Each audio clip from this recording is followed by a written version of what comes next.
এই কলমি শাক স্বাদে গুণে ভরপুর, আয়রনও ভরপুর। তো এই কলমি শাকটা আমি চট্টগ্রামে হোটেল স্টাইলে রান্না করছি। তো আমার সাথেই থাকুন সবাই। কীভাবে আমি রান্না করলাম। আমি 1 আঁটি কলমি শাক নিলাম।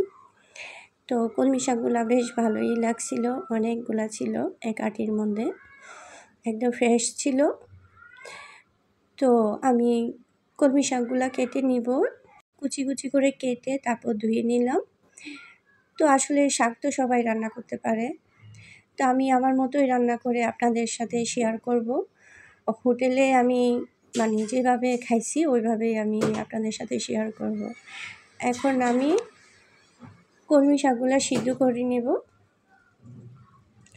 তো আসলে যে কোনো আপনি তরকারি রান্না করেন না কেন, সিম্পলভাবে রান্না করলে অনেক স্বাদ হয়। তবে রান্নাটা একটু পারফেক্ট হলে একটু ভাতটা বেশি খাওয়া যায়।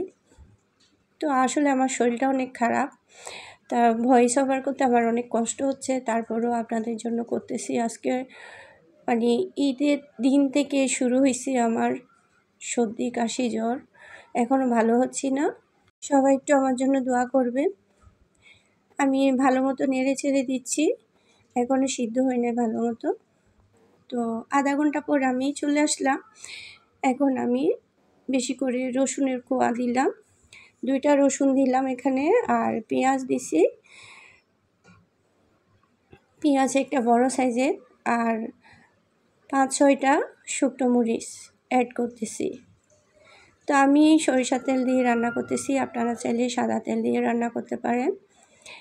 তো এগুলা কিন্তু আমি বেরেস্তার মতন করব।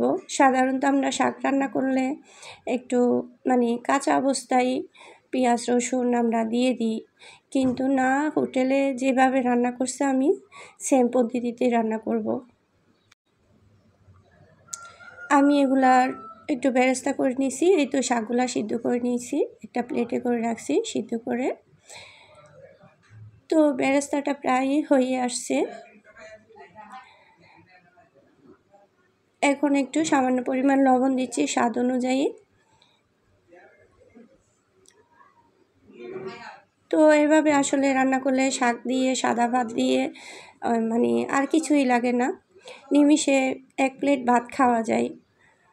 আমার অবশ্যই শাক অনেক প্রিয়। আপনাদের কার কার পছন্দ শাক আমাকে কমেন্টসে অবশ্যই জানাবেন। তো এতক্ষণ যারা আছেন সবাইকে অসংখ্য ধন্যবাদ তো আমার সাথে থাকার জন্য। আর যারা নতুন আমার চ্যানেলে আসছেন, আমার ভিডিও দেখতেছেন, সাবস্ক্রাইব করেন নাই, অবশ্যই সাবস্ক্রাইব করে নেবেন। বেল আইকনটা অন করে রাখবেন যাতে আমার নতুন নতুন রেসিপি আপনাদের মাঝে চলে যায়। তো এটা একদম ছোটো আছে, অনেক করে রাখতে হবে, যেহেতু পেঁয়াজ বেরেস্তার ফ্লেভারটা যেন শাকের মধ্যে চলে যায়। তো আমার শাক রান্না হয়ে গেছে কথা বলতে বলতে। এখন আমি পরিবেশনের জন্য একটা প্লেটে করে নিয়ে নিচ্ছি। তো আজকের ভিডিওটা আমার কেমন লাগলো, আজকের রেসিপিটা আমাকে অবশ্যই কমেন্টে জানাবেন। তো সবাই ভালো থাকবেন, সুস্থ থাকবেন। এভাবে শাক রান্না করে খেয়ে আমাকে আমার কমেন্টসে জানাবেন। যারা করেন নাই তাদের উদ্দেশ্য বলতেছি, আর যারা পারেন করছেন তাদেরকে আমার ভিডিও দেখার জন্য অসংখ্য ধন্যবাদ। ওকে, আল্লাহ হাফেজ, আসসালামু আলাইকুম।